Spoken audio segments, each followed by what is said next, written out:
అభివృద్ధి కేంద్ర ప్రభుత్వ లక్ష్యమని, ప్రజలకు మెరుగైన సౌకర్యాలు అందించేందుకు కట్టుబడి ఉన్నామని కేంద్ర హోంశాఖ సహాయ మంత్రి బండి సంజీవ్ అన్నారు. రాజన్న సిరిసిల్ల జిల్లా కేంద్రంలో శుక్రవారం సిరిసిల్ల పట్టణంలోని 1.32 కోట్లతో కార్గిలకు అభివృద్ధి పనులకు శంకుస్థాపన చేశారు. ఈ సందర్భంగా వారు మీడియాతో మాట్లాడుతూ అభివృద్ధి పనులకు కేటాయించిన నిధులను కరెంటు బిల్లులు, జీతాలకు ఎట్లా మళ్లిస్తారని, ఇది నిబంధనలకు విరుద్ధమని, గ్రామ పంచాయతీల కరెంటు బిల్లులు, సిబ్బంది జీతాలు కూడా నిధులు ఇవ్వలేని దుస్థితులు రాష్ట్ర ప్రభుత్వం ఉందని మండిపడ్డారు.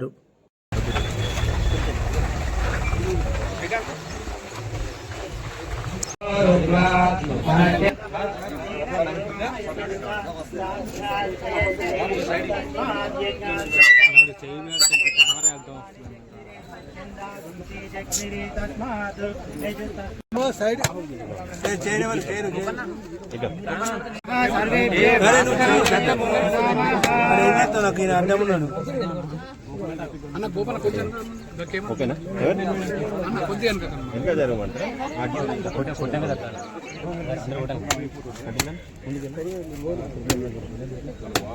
కొంచెం గ్యాప్ తీసుకున్నాను.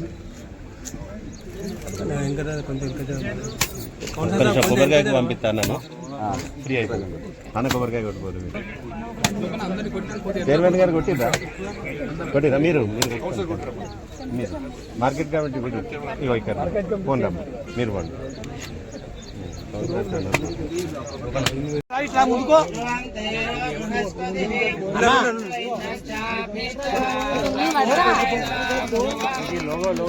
ఇది జరగండి అమ్మ, ఒకసారి జరగండి. నువ్వు ముందుకో, ముందుకెళ్ళు.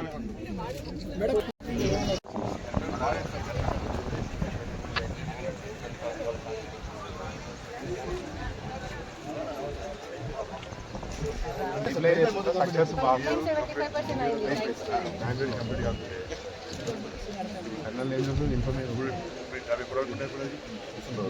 ఇన్ఫర్మేషన్ మీరు ఎక్కితే మేము ఎక్కుతాం.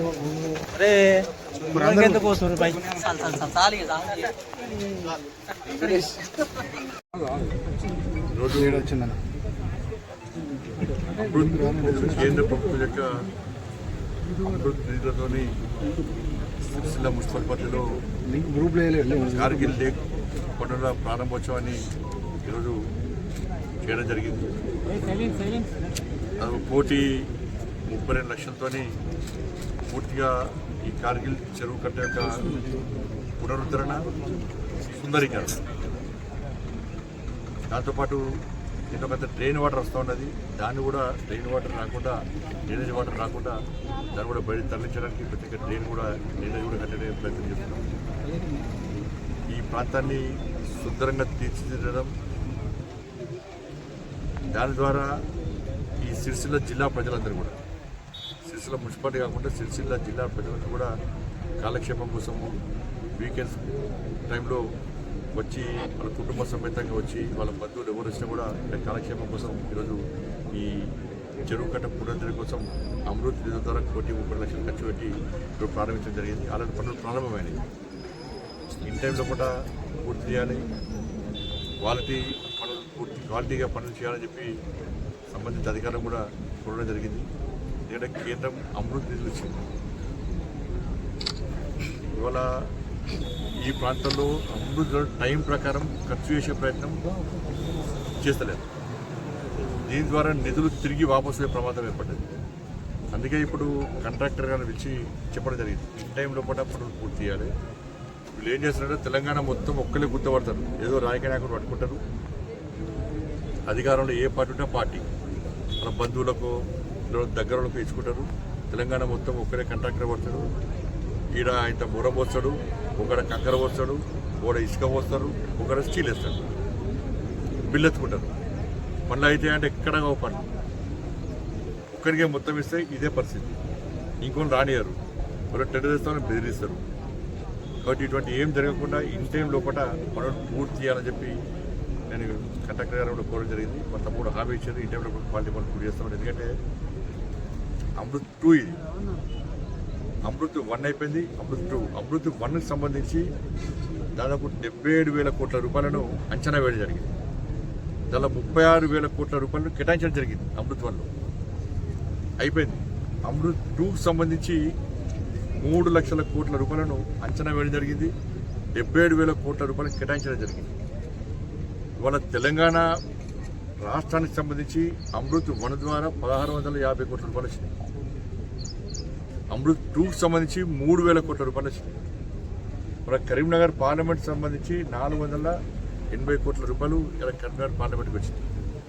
వాళ్ళ సిరిసిల్లకే దాదాపు 105 కోట్ల రూపాయలు వచ్చినాయి, ఓన్లీ సిరిసిల్లకి.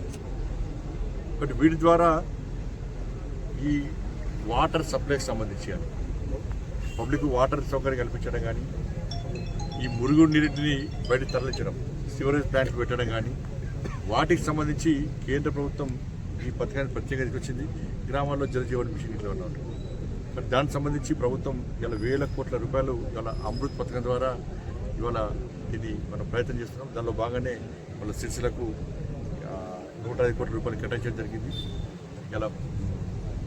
కాబట్టి రాబోయే రోజుల్లో కూడా మరి రిక్వెస్ట్ ఒకటే, అధికారులు కానీ ప్రభుత్వం కానీ ప్రోత్సహించాలి. కేంద్రం ఇచ్చే నిధులు దానికి దుర్వినియోగం కాకుండా ఇంటర్లో పనులు పూర్తయ్యే విధంగా సహకరిస్తే ఇంకా ఎక్కువ నిధులు వచ్చే అవకాశం ఉంటుంది. ఒకసారి నిధులు కేటాయించాక ఆ నిధులు సరైన వాడుకోకుంటే నెక్స్ట్ వచ్చే నిధులు పెండింగ్ పడుతుంది. కాబట్టి తెలంగాణ రాష్ట్రం ఇంతో అంతో అభివృద్ధి చెందుతుందంటే అది కేంద్ర ప్రభుత్వ నిధులు మాత్రమే. ఇవాళ సిరిసిల్ల మున్సిపాలిటీకి ఇచ్చే ప్రతి పైసా కేంద్ర ప్రభుత్వం యొక్క నిధులు మాత్రమే. గతంలో కానీ ఇప్పుడు కానీ గ్రామాలకు నిధులు ఇస్తున్నామంటే అవి కేంద్ర ప్రభుత్వ నిధులు మాత్రమే. చెప్పాలి బీఆర్ఎస్ పార్టీ వాళ్ళ, కాంగ్రెస్ పార్టీ వాళ్ళ. ఈ 2.5 సంవత్సరాల్లో సిరిసిల్ల మున్సిపాలిటీకి కాంగ్రెస్ పార్టీ ప్రభుత్వం ఏమిచ్చింది? గతంలో బీఆర్ఎస్ పార్టీ ఏమిచ్చింది? సిరిసిల్ల మున్సిపాలిటీని అభివృద్ధి చేస్తాం, మున్సిపాలిటీ గెలిపిమన్నారు. ఏమైంది? ఇవి నిధులు ఇవి మన రాష్ట్ర ప్రభుత్వం ఇస్తలేదని కుంటి సాకులు చెప్పద్దు. రాష్ట్రంలో మీ ప్రభుత్వం లేదు. ఎన్నికల ప్రచారం సమయంలో మున్సిపల్ ఎన్నికలు జరిగినప్పుడు మీ ప్రభుత్వం లేదు, కానీ మైకులు పెట్టి ఊకదమ్ముడు ఉపన్యాసం ఇచ్చారు. సిరిసిల్ల మున్సిపాలిటీ మాకు చెప్పండి, మేము నిధులు తీసుకొస్తామని చెప్పి అన్నారు. ఏమైనాయి? ఎస్, కరీంనగర్ కార్పొరేషన్ మేము గెలిచినాం. మేము గెలిచిన తర్వాత 840 కోట్ల రూపాయలు అర్బన్ ఛాలెంజ్ ఫండ్ కింద పట్టుకొచ్చినాం. యూడిఎఫ్ నిధులు 50 కోట్లు వస్తాయి, ఇంకా 50 కోట్లు వస్తాయి, ఎక్స్ట్రా 30 కోట్లు పట్టుకొస్తున్నాం. స్మార్ట్ సిటీకి సంబంధించి 70 కోట్ల రూపాయలు రిలీజ్ చేసినాం. మనం సిరిసిల్లలో యూడిఎఫ్ నిధులు కనీసం పనులు నడుస్తలేవు. ఇంత పనులే స్టార్ట్ చేయాలి. కరీంనగర్లో టెండర్లు అయిపోయినాయి. నేను ప్రారంభోత్సవాలు చేస్తున్నా. 18 కోట్ల రూపాయలు సిరిసిల్ల మున్సిపాలిటీకి వస్తే కనీసం వాటిని వాడుకునే దిశలో మున్సిపాలిటీ లేదు. మా కౌన్సిలర్ అడిగినా సమాధానం లేదు. కాంట్రాక్టర్స్ లేడా? ఉండి చేయించుకోవాలి పని, శ్రద్ధ ఉండాలి. కరీంనగర్లో యూఐడిఎఫ్ పనులు ఎందుకు ప్రారంభమైనాయి? ఇక్కడ ఎందుకు ప్రారంభమవుతలేవు? మా పనులు ప్రారంభమైనాయి కరీంనగర్లో. ప్లస్ ఇంకా 30 కోట్ల రూపాయలు అదనంగా ఇచ్చే ప్రయత్నం చేస్తున్నాం.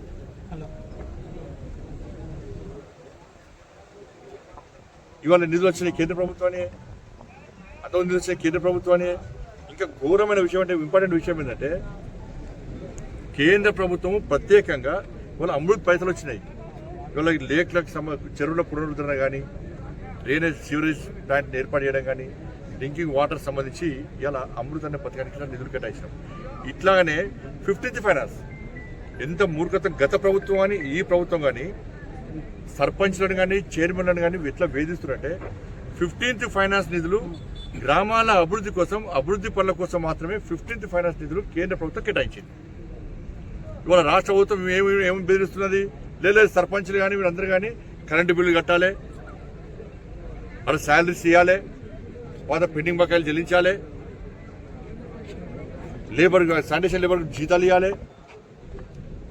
వీటి కోసం అయితే కేంద్ర ప్రభుత్వం, నేను మళ్ళీ చెప్తున్నా, రాష్ట్ర ప్రభుత్వం నేను డిమాండ్ చేస్తున్నా, 15th ఫైనాన్స్ నిధులు ఇట్లా. నేను మళ్ళీ బండి సంజయ్ ఇట్లా మాట్లాడాడు అట్లా మాట్లాడాడు అనుకున్నా, నాకేమి ఇబ్బంది లేదు. కేంద్ర ప్రభుత్వము ఏ పథకానికి నిధులు ఇస్తే దానికి మాత్రమే వాడాల్సిన బాధ్యత రాష్ట్ర ప్రభుత్వం మీద ఉంది. 15th ఫైనాన్స్ నిధులు గ్రామాల అభివృద్ధి కోసం మాత్రమే, అభివృద్ధి పనుల కోసం మాత్రమే వాడండి. లేకుంటే కేంద్ర ప్రభుత్వం లేఖ నేను రాస్తే వచ్చే నిధులు అవుతాయి. అధికారం రాకముందు మేము అప్పులు తీరుస్తాం, మేము అభివృద్ధి చేస్తామని రాష్ట్రం ఏడవే. మరి 15th ఫైనాన్స్ నిధులు సర్పంచ్లకు రూపాయి అయిపోతుంది. మీరు పాత సర్పంచ్లు అప్పుల పాలయ్యారు. ఈ సర్పంచ్ ఒక పైసా అయిపోతుంది. కేంద్రం ఇచ్చిన నిధులు మనం డైవర్ట్ చేస్తుంటే సర్పంచ్ ఎట్లా పని చేయాలి? ఒక తట్ట మూరం పోయలేని పరిస్థితి సర్పంచ్ ఉన్నది. అది ఏ పార్టీ సర్పంచ్ అయినా కానీ తట్ట మూరం పోయలేని పరిస్థితి, శానిటేషన్ సిబ్బందికి జీతాలు ఇవ్వలేని పరిస్థితి, కరెంటు బిల్లులు చెల్లించే దాని ప్రత్యేకంగా నిధులు కేటాయించాలి రాష్ట్ర ప్రభుత్వం. ఎంత బకాయి ఉంది గ్రామ పంచాయతీ కరెంటు బిల్లు, శానిటేషన్ లేబర్కు ఎంత బకాయిలు ఉన్నాయి, ప్రత్యేక నిధులు కేటాయించండి, బడ్జెట్ కేటాయించండి. అరే కేంద్ర ప్రభుత్వం అభివృద్ధి కోసం నిధులు ఇస్తే మీరు దాన్ని డైవర్ట్ చేసి మొత్తం హుకుం జారీ చేస్తున్నారు, రిటర్న్ ఆదేశాలు ఇస్తున్నారు. ఇది నిబంధన విరుద్ధం. ఇది సర్పంచులు అయ్యో మూర ముత్తుకుంటున్నారు ఇవాళ. కాబట్టి కేంద్ర ప్రభుత్వం ఏ పథకానికి నిలుస్తుంది దానికి మాత్రమే వాడాల్సిన బాధ్యత రాష్ట్ర ప్రభుత్వం ఉంది. లేకుంటే కేంద్రం నుంచి నిధులు ఆగే ప్రమాదం ఉంది. రివ్యూ జరుగుతుంది. గతంలో ప్రభుత్వం అన్ని తప్పుడు నివేదికలే, కేసీఆర్ ప్రభుత్వం అన్ని తప్పుడు నివేదికలే. డబుల్ బెడ్రూమ్లు ఎన్ని ఇచ్చారు? 2,40,000 డబుల్ బెడ్రూమ్ ఇచ్చిన తెలంగాణకు. కేసీఆర్ ప్రభుత్వంలో ఎన్ని ఇచ్చినట్టే 2.5 లక్షలు ఇచ్చేసాం సార్ అన్నారు. కేంద్ర ప్రభుత్వం పైసలు వాడుకున్నారు. మళ్ళీ నేను పోయి లేఖ రాసిన అంత ఫేక్ ఇదంతా. ఇది కేసీఆర్ ప్రభుత్వం మోసం చేస్తున్నది, డబుల్ బెడ్రూమ్ ఇక్కడ ఇస్తలేదు అని చెప్పి నేను కేంద్ర ప్రభుత్వం నుంచి మళ్ళీ లేఖ రాయించిన. ఏమని రాయించిన? 2,40,000 ఇండ్లు కేటాయిస్తే మీరు అన్ని ఇచ్చినట్టున్నారు కదా, ఆ బెనిఫిషియర్స్ లిస్ట్ ఇవ్వమని రాసిన నేను. కథం అయిపోయి కథం. బెనిఫిషియర్స్ 2,40,000 లిస్ట్ ఇవ్వండి, లిస్ట్ లేదు. కాబట్టి 15th ఫైనాన్స్ నిధులను డైవర్ట్ అయ్యేదని చెప్పి నేను రాష్ట్ర ప్రభుత్వం డిమాండ్ చేస్తాను.